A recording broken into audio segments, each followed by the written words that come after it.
Hello, all you subjects of the internet out there. This is the Aromantic Shipper back again with yet another video.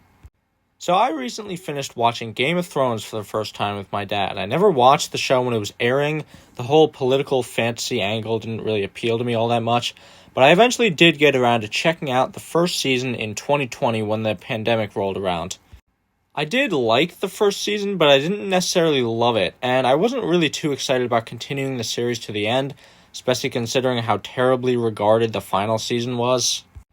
But eventually, I picked up the series back again in 2021, watching it with my dad, and I got much more into it. By the time I got to season 3, I was singing the show's praises and was astounded at how good the writing and dialogue for the show was. Aspects that would, unfortunately, get flushed down the fucking drain come season 8, but we're not going to talk about season 8. However, while the dialogue and the characters of the show was fantastic, it always annoyed me how in the earlier seasons, whenever there was this battle that was about to take place, the show would just cut away from it and then show the audience the aftermath. I get that it was because of budgetary constraints, but it's just such a letdown when, like in, for example, season 1, Tyrion gets all ready with his wildling army to fight the Northerners, and then he just gets knocked out and the episode skips forward to after the battle is already done, which doesn't happen in the books, by the way. However, while the show had a nasty habit of cutting down action scenes to their bare bones, the crew behind the show definitely knew which action scenes to give the most effort into to make them as good as possible. And when an episode finally did give a brief reprise from the methodical political scheming and character building and walking through the woods for a massive battle, you knew it was going to be a doozy. Season 2, Episode 9, The Battle of the Blackwater, one of the most iconic and incredible episodes of the series and brilliantly directed, even if, in my opinion, the battle was better in the books. Season 4, Episode 9, The Watchers on the Wall, a battle that was actually more epic than in the books. Season 5, Episode 8, Hardhome, just everything about that entire sequence was chef's kiss, and didn't even really happen in the books. But there was one particular battle I was anticipating more than any other in the series. Season 6, Episode 9, The Battle of the Bastards. This episode and this battle was hyped up big for me. I'd heard people saying it was the biggest, most amazing, most epic battle in the series. It's the highest rated episode of Game of Thrones on IMDb, for crying out loud. Higher than Hardhome, higher than The Reigns of Castamere, higher than The Children. Even if Game of Thrones had a lousy ending, I was just so incredibly hyped to get to this episode by the time I started watching Season 6. And then I watched the episode, and I gotta say, the Battle of the Bastards is kinda dumb. Now let me be clear, the battle itself looks gorgeous. The directors, cinematographers, and special effects team did their absolute damnedest to make this sequence one of, if not the most beautiful in the entire show. The long takes are incredible, and that whole scene where Jon was just being buried alive by corpses was incredible. No, the reason why this battle and this episode is dumb, as usual, comes down to the writing. I mean, if you just turn up the brightness on the Battle of Winterfell, you have to admit it looks pretty amazing, but that doesn't make it good. But again, we're not talking about Season 8 right now. I actually watched a video comparing the Battle of the Bastards to the Battle for Shiganshina in Attack on Titan, and holding the two in equal regard, and that is honestly completely fucking laughable to me. The Battle for Shiganshina in Attack on Titan is an utter masterpiece and delivers on far more than just spectacle, having sharp writing, intelligent battle tactics, meaningful character deaths, tough decisions, and satisfying character development. The Battle of the Bastards in Game of Thrones, on the other hand, only really has the spectacle and not much else. So, without any further ado, let's talk about why the Battle of the Bastards is terrible. Reason 1. Lack of focus in the episode. Admittedly, this first reason doesn't have anything to do with the battle itself, but instead how the episode Battle of the Bastards is structured. See, in times past when there would be a massive battle in Game of Thrones that the season had been building towards, the episode would be dedicated entirely to that battle. In Season 2, Blackwater stood out from other episodes because it didn't deal with any other subplots and entirely focused on King's Landing. And so, all of the time before that battle is dedicated to keeping the audience on edge in anticipation for the battle. The same is true for the Watchers on the Wall in Season 4. The entirety of it is set on the wall, and it just lets the tension build and build until the wildlings finally attack. Even the long night knew to keep the entire episode focused on the battle for Winterfell and didn't just cut to Cersei complaining about elephants for 1/4 of the episode. I guess Hardhome is an exception to this, but technically it's more like a slaughter than a battle, and the fact that it just comes so out of nowhere is particularly what makes it so great. And really, Game of Thrones tends to keep its major battles to the even number seasons anyway. But with the Battle of the Bastards, instead of focusing the whole episode on Jon's confrontation with Ramsay and the build-up to it, instead the episode also tries to juggle the entire Siege of Meereen as well on the other side of the world. This means that Jon's conflict feels less focused than it could have been, and the episode on the whole feels messy and doesn't have the same tension-filled build-up that other big battles of the series do. It also feels like a great injustice to Daenerys' plotline. After spending so much time in the city of Meereen and trying to deal with the slavers, Daenerys' battle against them is just a complete afterthought because it's jammed into an episode focused on Jon Snow. I mean, most of Daenerys' screen time in this episode is just her talking with Tyrion and Yara flirting with her anyway. We get like 2 minutes of Daenerys burning some ships and her Dothraki killing some harpies. That's not a battle. I get that Game of Thrones had a limited budget and they were trying to focus much of it into making the Battle of the Bastards as epic as possible, but the Siege of Meereen is arguably just as important as the Battle of the Bastards, but it's not given the same attention and effort that it should. But enough about the Meereen stuff. Let's talk about the actual Battle of the Bastards. Reason number 2. Jon is a fucking idiot. It's honestly impressive how unintelligent Jon acts in this battle. I mean, he's supposed to be a battle commander, and yet he doesn't do any actual intelligent commanding in the battle. The worst part of it is that Sansa warned Jon not to fall into Ramsay's traps, and what did Jon do? He fell right into Ramsay's traps. I mean, in Season 1, Jon chose to remain at the Night's Watch and put duty over his family. In Season 3, he chose to put duty over his love for Ygritte. Yet in this episode, Jon just charges forward into battle to save Rickon, leaving himself vulnerable, despite Rickon obviously being about to die. And then he just charges straight at Ramsay and his entire army without any support in Rage, completely disregarding all his fighters and leaving them to clean up his mess. I mean, seriously, the villain, Ramsay, is the one with all the actually intelligent strategies, making use of his archers properly and squeezing the wildlings to their breaking point. I mean, seriously, Jon, what was your actual plan to defeat the Boltons? Just charge blindly into them? In the Battle of Blackwater, it seemed like Stannis had the massive advantage in the battle and Tyrion was done for, until it is revealed that Tyrion secretly had a plan to deal with Stannis' fleet, and he destroyed them with wildfire. Ramsay's army has a massive advantage against Jon, with him having more numbers, more horses, better weapons, and better trained and disciplined soldiers. So one would think that Jon would come up with some kind of ace-in-the-hole plan to turn the tides of the battle, but no, I guess Jon just had no plan whatsoever and just sent all the wildlings to their deaths. In the battle for Shiganshina in Attack on Titan, when Erwin sent the new recruits to their deaths, there was actually a plan in place to defeat the enemy. And seriously, there are things the writers could have had Jon Snow use to give himself a better advantage, to deal with the fact that Ramsay had way more mounted soldiers than Jon did, which Tormund told him would be a major problem since Stannis' mounted soldiers cut through the wildlings like butter. Jon could have taken stock of the wildling army and used every warg he had to mess with Ramsay's horses. Because, oh yeah, did the show forget that people other than Bran can warg? Or, maybe that super old, super powerful witch Melisandre could have actually done something in the battle, like she did later in the Battle of Winterfell. Seriously, it is not a good look when you can point to things the Battle of Winterfell did better than this battle. But no, Jon just displays no intelligent strategy whatsoever, unlike in the Battle for the Wall in Season 4, by the way, and he just survives because of plot armor. Speaking of which, reason number 3. The plot armor in this battle is fucking insane. Okay, let's review. Jon Snow rushes into Ramsay's forces with no backup. His archers fire on him, and somehow none of the arrows hit him. A cavalry charges on him, and despite the utter chaos of the battlefield, and him being in the vanguard of the battle, he survives. Ramsay has like 8 more arrow barrages loosed, and again, not a single arrow hits Jon. Jon gets buried alive under a pile of his men's corpses, and yet again, he survives. Jon charges straight into Winterfell to fight Ramsay, and of course he's totally fine again. And his fight with Ramsay, oh my, this moment honestly made my blood boil when I first watched it.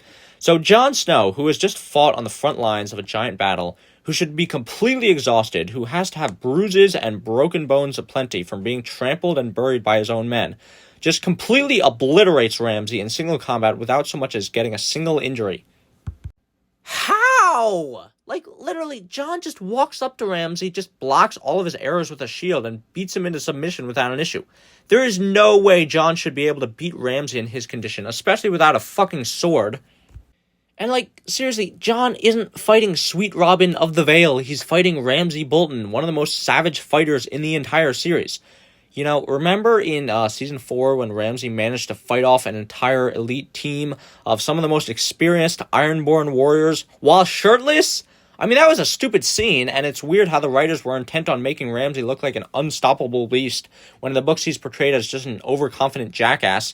But that's not how he's portrayed in the show, so Jon defeating him so easily doesn't make any sense. You can't just set up a character as a nigh unkillable god of combat and then have an exhausted Jon Snow beat him effortlessly because his plot armor is stronger. It's just such a pathetic way for Ramsay to be defeated. Here's the thing. Game of Thrones used to be a show where when a character made stupid decisions, they were punished for it. In Season 5, Stannis made stupid decisions and he paid the price for them. He lost. He was killed. Now, was I incredibly infuriated that the most experienced commander in Westeros displayed no actual tactical intelligence and just walked straight up to Winterfell without a plan? Hell yeah, I was, and fuck Dumb and Dumber for completely bastardizing such an amazing character. Like, 90% of the reason I want The Winds of Winter to be released finally is so I can read Stannis the One True Man as fucking thrash the Boltons and Freys in Battle in the Ice. Unless George R. R. Martin decides to rip my heart out again and kill him off. But even so, in the show, Stannis made stupid decisions and paid the price. He lost the Battle in the Ice. But when Jon makes stupid decisions, he is rewarded with victory and is crowned King of the fucking North. You know, it's almost as if Dumb and Dumber have massive bias and are intent on slighting one character and making him burn his daughter alive so the audience who hasn't read the books won't complain about him dying, while on the other hand rewarding another character in every single action he takes, no matter how devoid of logic it is. The dude has so much plot armor, even death couldn't kill him. Reason number 4. Deus Ex Machina. So yeah, I guess the Battle of the Bastards really should be renamed the Battle of the Spouses, because Ramsay's wife Sansa is really who's responsible for Jon's victory. Ah, typical man, taking all the credit for everything even though the woman is the only one who actually did anything. For real though, it's not as though Game of Thrones hasn't used Deus Ex Machina before, but in prior cases it was a lot less egregious than it is in this battle. In the Battle of the Blackwater, the Tyrell and Lannister army may have come in at the last minute to save the day, but Tyrion's actions in the battle still mattered. If it wasn't for Tyrion, Stannis would have broken through the gates and stormed the city, killing the royal family before Tywin got there.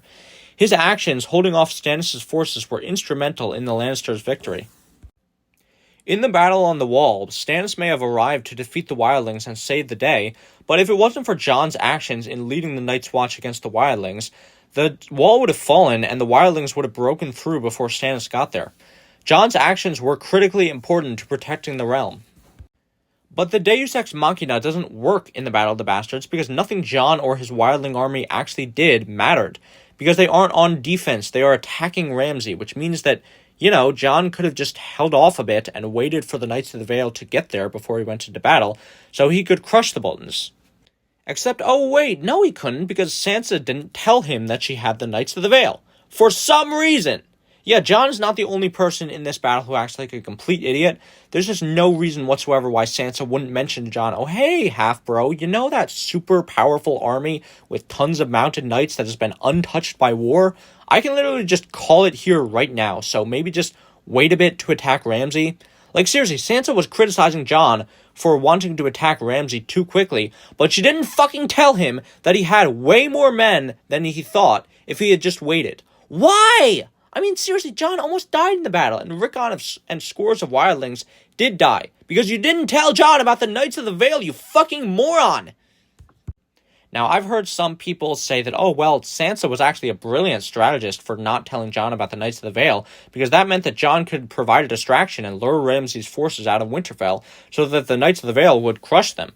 Okay, maybe that could be a legitimate strategy, but she still could have just told Jon, hey, I've got this plan to lure Ramsay's forces out to be crushed by the Knights of the Vale. Let's try to work out how to do it while sacrificing as few lives as possible.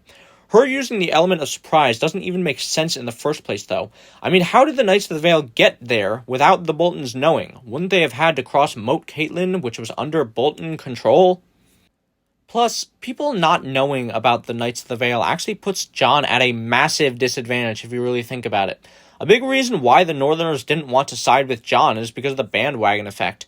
Not many other people were siding with him, so they didn't think he could win. The Northerners also didn't like how most of the men he did have were wildlings, enemies of the Northern Lords. So let me ask you this. How do you think the Northern houses would react if Jon and Sansa were like, hey, you know that super powerful army in the Vale that was a staunch ally of the North in Robert's Rebellion? Well, they are all fighting for us. They'd probably be like, oh shit, well when you put it like that, you son of a bitch, I'm in. And here's the thing. There was a very simple way the writers could have made this Deus Ex Machina more meaningful. Just have Baelish refuse to use the Knights of the Vale to fight for Jon. I mean, it would make total sense that he would want Jon dead so he could swoop in and take control of the North for himself later. But no, in the show, he just tells Sansa, yeah, I'm totally down for helping you out. If Littlefinger didn't want to help, then Jon would really have no choice but to attack Ramsay on his own. While meanwhile, Sansa would be at the Vale trying to plead her case to the noble houses at the Eyrie to fight for her brother Jon, and Sansa actually manages to override Littlefinger with the Knights of the Vale arriving just in time to save Jon. But as it was written in the original episode, the Deus Ex Machina is just not the least bit satisfying. Reason number 5. Lack of character deaths. One of the reasons why the battle for Shiganshina in Attack on Titan was so impactful is because a lot of characters die, so it seems like real sacrifices are being made for victory to be achieved. In the Battle of the Bastards, a lot of wildlings are sacrificed, but for no real reason, and we don't really get any major named character deaths. I mean, there was Rickon, sure, but technically he died before the battle even started, and come on, does anyone really care that much about Rickon? He had no distinct personality trait other than being Jon's brother, or cousin, I guess, technically, and I don't remember a single line he ever spoke since Season 3. The main characters didn't even seem to give a shit about him after he died anyway. What if, instead of surviving, Tormund Giantsbane actually died in the battle? I mean, he never really does anything important in the final 2 seasons, at least anything that couldn't just be done by another character, so why not just kill him off here? It would be a great ending for his character, fighting alongside a previous enemy and sacrificing himself with the trust that Jon will be able to ensure the survival of the wildlings after he takes control of the North. But as it stands, the stakes of the battle just feel low, considering no one the audience actually cares about actually dies in it. And that, ladies and gentlemen, is why, in my own personal opinion, Season 6, Episode 9 of Game of Thrones, Battle of the Bastards, is just dumb. I plan to talk about Game of Thrones much more in the future, including starting a full rewrite series for it, in the same vein as my Walking Dead rewrite series, and I will also be coming out soon with a Game of Thrones retrospective podcast with my dad soon, so stay tuned for that, but I really just wanted to talk at length about this particular battle first. I could sit here all day complaining about the problems of Season 8, but that's kind of been done to death already, and I haven't really seen a video on YouTube that points out just how bad the Battle of the Bastards actually is. Oh, don't get me wrong, this episode certainly has its critics, which is why it's so strange to me that it has a 9.9% IMDb rating. I mean, I get why some people would like it, but the highest rated episode of the series is just a complete crime. Funny thing is, back in April, I was actually planning on doing an April Fool's video about why the battle for Shiganshina in Attack on Titan is terrible and had the script partially written, but decided against it because it felt like a dumb idea. Well, if the Battle of the Bastards is the battle for Shiganshina of Game of Thrones, I am glad to rip on it, because in all honesty, it's just not very good. It should be satisfying to see the Boltons finally defeated and Jon become king in the North, but it's not earned, and when events in the story just happen because the plot demands it, and not because it actually makes sense, why should I care? For many, the Battle of the Bastards is the greatest episode in the series, but for me, well, Game of Thrones certainly started to have some problems beforehand, but the Battle of the Bastards was where I first started to realize that something was deeply wrong with the show that I had come to love. Anyway, this has been the Aromantic Shipper. Be sure to like, share, comment, subscribe, and I will see you next time. Bye. Father! Father, don't do this, please! Father, no, please! Please help! Don't do this! Please